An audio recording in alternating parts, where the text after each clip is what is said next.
El tema a abordar es control de motores de corriente directa.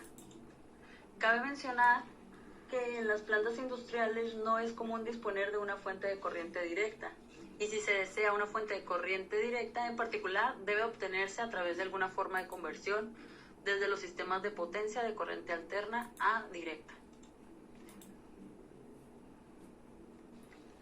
Uno de los métodos es la rectificación y debe considerarse algún arreglo que permita la regeneración. Debido a que hay algunos panoramas como un grupo de motor generador compuesto por un motor de corriente alterna y un generador de corriente directa, en este caso la regeneración es natural, sin embargo es más costoso que un rectificador.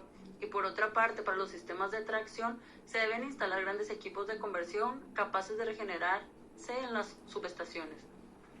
En esta diapositiva se muestran algunos convertidores y motores, y se muestran los tipos de convertidores. Por mencionar algunos están los inversores, y también se muestra cómo funciona su conversión. En este caso, el voltaje de corriente directa de potencial fijo o variable a voltaje de corriente alterna de potencial y frecuencia fijos o variables. Una de las características de la corriente directa es su amplio rango de velocidades de operación y su fácil control, y aunque se utiliza en plantas industriales corriente alterna, es común que se convierta la potencia en corriente directa para controlar máquinas, obteniendo velocidad y el par casi ideal.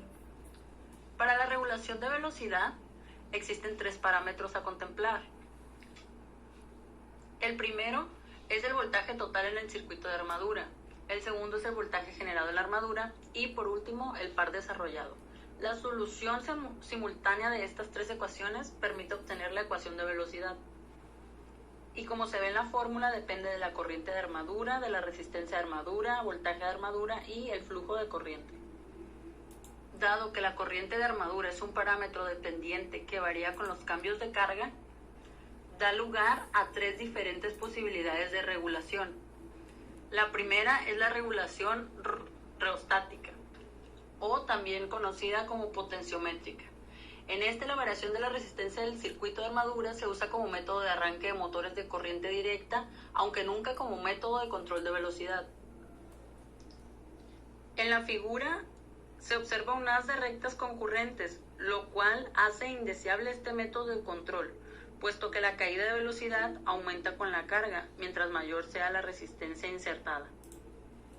Otro método de regulación es por campo magnético o flujo. La velocidad de operación de los motores de corriente directa es inversamente proporcional al campo magnético presente en sus polos. Esto significa que no se puede controlar el arranque de un motor de corriente directa a través del control de flujo, puesto que esto exigiría un flujo y por tanto una corriente de campo superiores a los nominales. Por lo mismo, se puede aumentar la velocidad por encima del valor nominal reduciendo el flujo, pero no puede ocurrir al revés.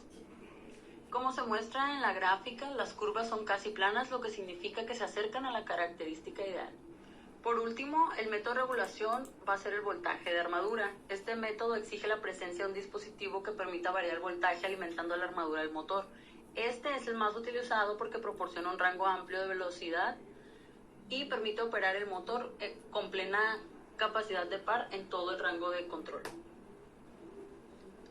Las características par velocidad son paralelas cuando el voltaje de armadura se varía para controlar la velocidad de un motor de corriente directa, como se muestra en la gráfica. Este tipo de características es la que se desea para que la operación se acerque a la ideal. Para la selección del motor hay 2 métodos prácticos para regular la velocidad de operación.